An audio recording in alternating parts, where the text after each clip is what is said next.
So you start taking off the bottom piece here.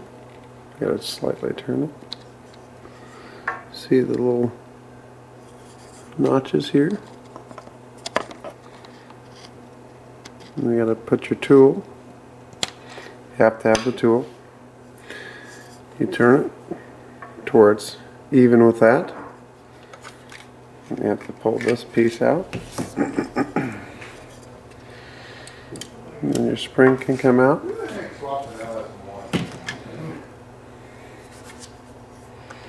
And then you take the other end of your tool. And there's little clamps in there. A little clamp in there with ridges on it. And you have to line up the ridges just right. And then there's a little notch on the side. And you have to turn it away from that where it comes out. And then your clamp ring will come out.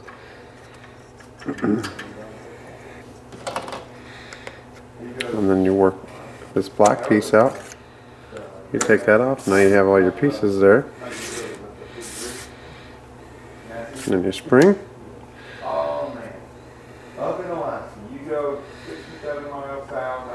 And then you take your inflation out. You put this end in there. And you put it on one end of the lip and push that back through there. And you'll see it come back out of that little ridge. And then you just take your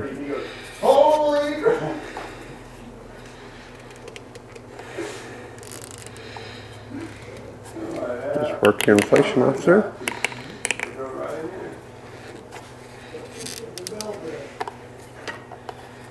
It's a little hard. Haven't done it in a little while, so you just work that off there. And see, ours had a little dirt spot on there. That's why we took this one apart.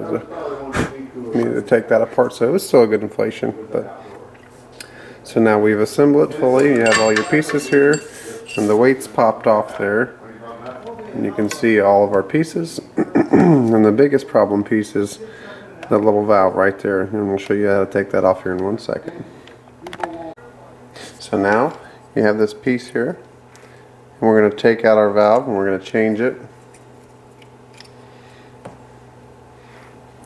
I'm just going to reuse the same one, but these are kind of delicate, so you might end up tearing it when you get it off, and that's okay as long as you have another one there able to use it.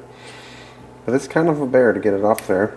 But now you got it off there, and you have to make sure that you get this end down here like this, so it actually seals on there, because if you put it backwards like this, that's backwards and it will not seal properly. So you need to make sure that when you go to put it on your little ridge here, and it seats all the way over this part right here, this little ridge, and you have to make sure that you get it on there properly, because if you don't, it will not seal. And I like to put it in like this. It's a little bit easier to put on than it is to take off. And you can also assemble it before you put it through the black part. But see how the seal sits on there? It's really nice. It sits in there the way it's supposed to, because if you don't, it'll leak air and it'll be backwards and you'll wonder what in the world happened. So now we're going to reassemble. Make sure our shell is still clear. It is. So then we put this on here. Clear that out. And there is little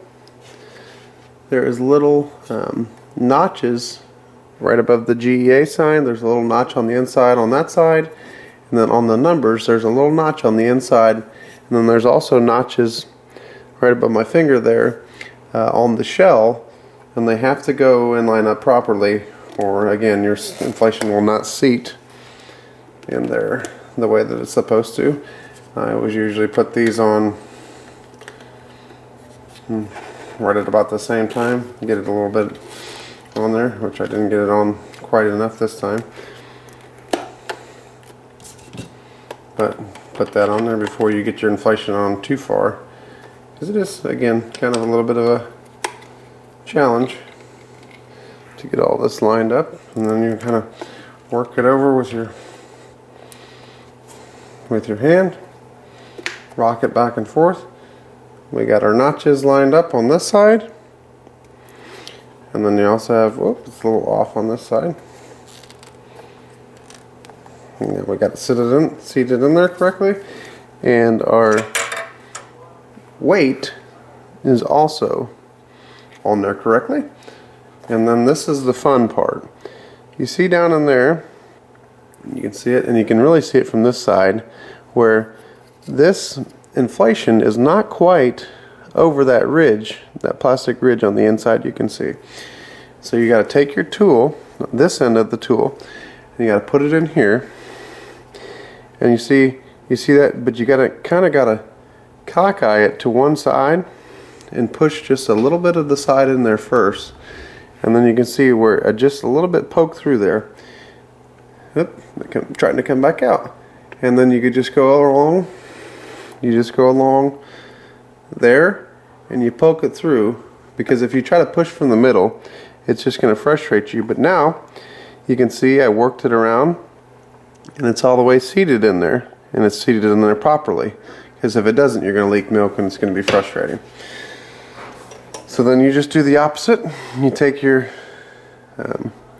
shell, your assembled inflation, everything's in there.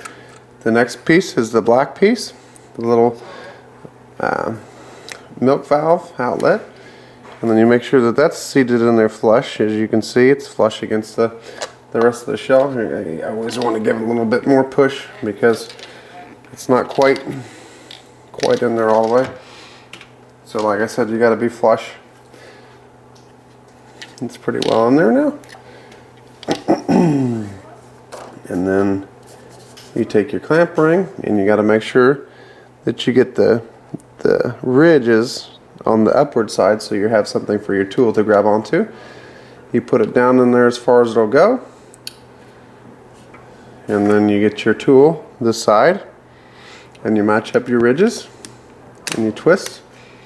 You put a little downward pressure on there. And if you see that little thing, a little cutout right here, you got to turn it and lock it in. See, it's locked now, where it's locked underneath that little plastic piece.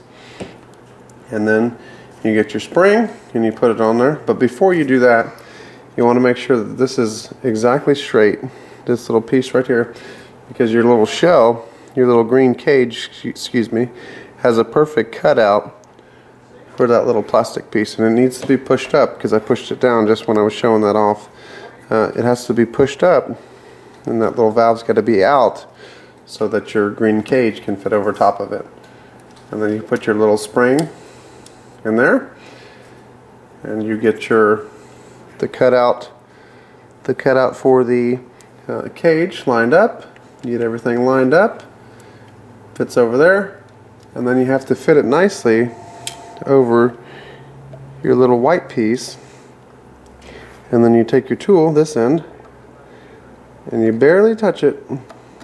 Oh! And you twist it just a little bit, and now it locks into those ridges just like that. And you have fully assembled your goat inflation.